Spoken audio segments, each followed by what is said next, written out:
What's going on, you guys? It's Cody Steck. Welcome back to the channel. Welcome back to this new undisclosed location. This is my new filming office. If you've been following me for a while, you'll know that this is a new site. So we're going to be doing a tour around this new office. I'm super excited to reveal it. But today I want to talk about why I just moved my license over to Real Broker, why this is such a big opportunity for me, and what this brokerage has coming for it that I think is going to make a lot of agents a whole lot of money. So to answer this question, I need to give you guys a little bit of background about where I've been and where I've had my license at in the past. I've been selling real estate for just over 6 years now, and I've had my license at a number of different brokerages and closed deals at each of them. I've been at Keller Williams, I've been at Century 21, I've been at Berkshire Hathaway, and more brokerages as well, which we're going to talk about. I've been at a number of different brokerages and know the ins and outs of how these different brokerage models work and how they affect agents and what agents are actually able to take home at the end of the day. I started my real estate career at Century 21 on a team because I really needed to get an idea of how to really operate in this business, how to be motivated, how to be disciplined, how to make cold calls, how to talk to people,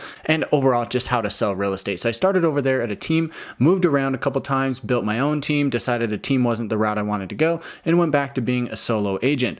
Most recently, I ended up at a somewhat local company called Equity Real Estate, which is a company that operates in I think 13 or 14 different states, where I basically pay a flat transaction fee of just $560 per transaction. There's no cap, but there's no other fees as well. They offer all of their services. Every time you close a deal, you make $560, and that's it. That's kind of where everything stops. So this for a while was actually the best option for me because I had gotten to a point where I didn't need a whole lot of help. I was basically just closing deals. I didn't need to talk to a broker. I didn't need to go to trainings or anything like that. I was basically just there closing deals, and so I needed somewhere where I could hang my license and just pay a small transaction fee on each deal. I was okay with this, and I didn't want to become my own broker because becoming your own broker is just too much of an administrative headache. It was easier for me to pay the $560 per transaction and just pay that rather than having to go through the process of getting my own errors and omissions insurance and getting a payroll system set up and paying for Dotloop or SkySlope on my own. It was just easier to hang my license at Equity and move on with life as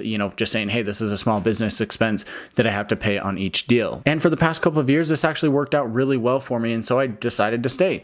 However, once I got word of this other opportunity, thanks to some other real estate agents in my market, I looked at this and said, hey, there might be an opportunity out there for me where I may end up paying a little bit more, but the opportunity for me to earn additional income is going to vastly outweigh the costs that I'm paying into the company each time I close a transaction. For me, it really came down to where is the best place that I can have the best opportunity to earn as much money. Of course, everybody is here trying to earn money. That's why we're in business, and that's why we do what we do. And so if you're looking to earn money, of course, it comes down to earning more, but also spending less. I think, unfortunately, too many people are focused so much on spending less that they forget about how they can actually earn more through different avenues. Way too many people are focused on getting that entire grape rather than just getting half of the watermelon. So where does this opportunity come into play with Real Broker? Well, honestly, it comes down to stock options and revenue share that you can get by being an agent within the company. And yes, those two words might be triggers for you because they might remind you of another company called EXP, which is very loved and very hated at the same time. In my opinion, the thing that's different about Real Broker is that it's more focused on the agent and not just the recruiting aspect that I think EXP gets a really bad rap for. In my opinion, I think EXP has kind of become this big recruiting MLM machine, and that's really all the focus is put on. However, with Real, I think the real opportunity, pun intended, is actually in the stock options. This is where I think most agents who are with the company are going to make massive amounts of money. When it comes to the revenue share specifically, I've always kind of looked at this and said, honestly, the brokerage is going to make a commission and they're going to make money regardless of which company you're actually at, whether you're at Keller Williams or Remax or Coldwell Banker or Century 21, it doesn't matter. Those guys are going to be collecting money from the split from the agents every time they close a deal. It just depends on where they actually put that money, right? For a lot of these big old time brokerages, they're putting it back into the office space that they have to pay for, and they're also putting it into administrative expenses that they also pay for there at the office. However, now that everything is going digital and many people are often working from home, I think it makes more sense. And honestly, EXP and Real have both figured out a model where they can continue to grow. They can incentivize agents to come into the company and then stay and recruit other agents. And they've also figured out a way to give additional income back to those agents because of this newfound model. So you can say what you want about these MLM style companies. For me, it really comes comes down to how do I make the most money and how can other people make the most money as well. For me, I'd rather spread it among the agents there in the company rather than just send it to the big boss upstairs who gets to collect everything because they own the company.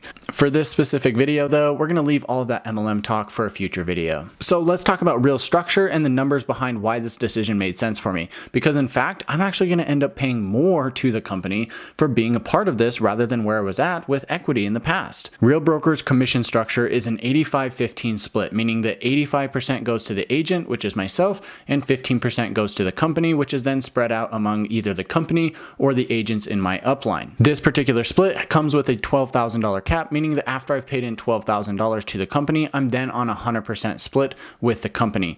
That point, I only have to pay a $225 transaction fee each time I close a deal. This number also caps out after having paid $6,000 or the equivalent of roughly 27 transactions after capping. At that point, you hit elite status within the company and they're going to give you $24,000 worth of stock. Now, this is a high threshold to hit because ultimately you're going to have to close somewhere between about 32 and 36 deals in order to hit elite status. Now, if you can do that, you're going to be heavily rewarded and it's going to be very well worth it. I'm definitely shooting for that number this year. We'll see if I hit it. I don't know. I've closed about 27 to 30 transactions in the last few years, and I'm hoping to up that number so I can hit elite status, but time will tell. The other cool thing about this structure is you can also withhold 5% of your commission before capping to actually purchase company stock. After you cap, you can withhold 10% of your commission to purchase that company stock. The cool thing about this as well is that if you hold on to that for at least a year, you're going to get an additional grant of 25 to 50% respectively in additional shares for holding on to that. This is an incentive from the company saying, hey, look, we're going to issue these shares to you, but don't sell them on the open market, because if you don't, we're going to give you an additional reward of 25% or 50% later on that is going to be worth much more. So let's break this down into some actual numbers. I'm looking at my computer here where I've got some notes pulled up, and if I had a $10,000 commission check, assuming that I haven't capped yet, I'm going to pay 15% out to Real Broker. That means $8,500 is going to be coming to me, of which 5% can be withheld for stock awards. This means that I'm going to get $425 worth of stock. At the current price as of today's filming, the stock is at $2.50, which means I'm going to get rewarded with 170 total shares. If I hold on to this for 1 year, then I'm going to get an additional 25%, which equals an additional 42.5 shares. We're going to say 42 just to round it because I'm sure they'll round down in this instance. Well, this is where the power comes in, because if the stock is at $10 in the future, let's say that goes up and in a year it's at a $10 price, this means that those 42 shares are actually going to be worth an additional $420 in my pocket. So I withheld 5% up front. I got $425 in stock, which is 170 shares, which at $10 a share will be $1,700 plus another $420 in additional shares. So that initial $425 that I used to purchase stock could actually result in me getting $2,100 worth of stock sometime in the future. And again, this is their incentive to, number one, keep you at the company, but also number two, not sell your shares early on, dropping the price, but actually holding on to those so that hopefully they can climb in value and benefit everybody later on down the line. Next up, let's talk about revenue share, because I think revenue share with Real Broker is really going to be the gravy on top for this particular model. I'm going to throw a graphic up here on the screen showing their pretty straightforward 5-tier plan. For each person you directly recruit, you can earn up to $4,000 per year off of their cap. If you end up recruiting more people into your downline and you build out all 5 tiers, you're going to be able to earn the equivalent of a person's full $12,000 cap. This is to protect Real Broker, to make sure that this program can continue indefinitely. Real Broker is going to make their money from transaction fees, and they're also going to make some money from this cap split from agents that don't have their full revenue shares built out. For instance, if you only have 1 or maybe 2 tiers of this built out, you're not going to capitalize on all $12,000 of a potential income that's coming from those agents in your downline. So Real is also going to make money on this difference here, which is going to continue, allow them to continue building out their company and growing the company overall.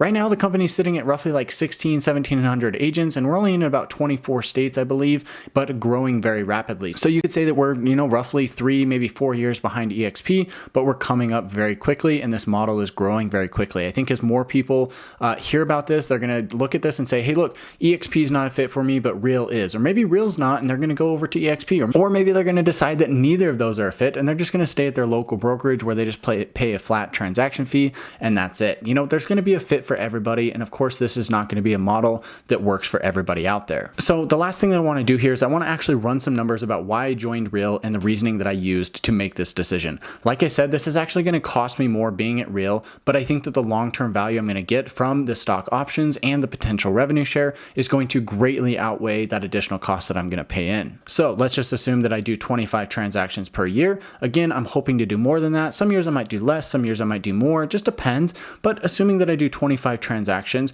at equity, I would have paid a total of $14,000 in total transaction fees for those 25 transactions. At Real, with the same number of transactions, I'm assuming 25 transactions at a rough price of $500,000, which means it's going to take me just over 5 transactions to fully cap out. Again, I'm going to keep the numbers a little bit round here, and I'm actually going to say that I'm going to pay that future transaction fee on the 20 transactions after capping. So I pay 5 transactions where I pay into my $12,000 cap, and then the remaining 20 transactions are going to have a $225 transaction fee. This means that on those 20 transactions, I'm going to pay a total of $4,500 to the brokerage. Now, Real also has some other smaller fees. They have a $500 annual brokerage fee, and they have a $150 fee to sign up for the broker. You know, at the end of the day, I mean, whatever, it's a small amount in the grand scheme. This gives me a total fee of $17,000 per year to close those 25 transactions at Real Broker. This is $3,000 more than I would have paid at equity. You know, honestly, this is where the difference comes in. I'm going to pay $3,000 more, but the opportunity that I have to earn immense amounts of money from recruiting other agents and the stock options made this a no-brainer for me personally. Like I said, this is just an explanation about how the company works, how the business structure is set up, and also, you know, hopefully some information for you to decide if this is a good fit for you, or if it's not, you know, hey, you at least have some information and you can go and decide, you know, to go join a different brokerage if that's what you're looking to do. So with all that being said, guys, thank you so much for watching. Check out the links in the description below. Subscribe to the channel if you want to learn more about money, stocks, and real estate. I love talking about all that stuff here on the channel. Give me a thumbs up here on the video if you enjoyed it, and I'll catch you in the next one.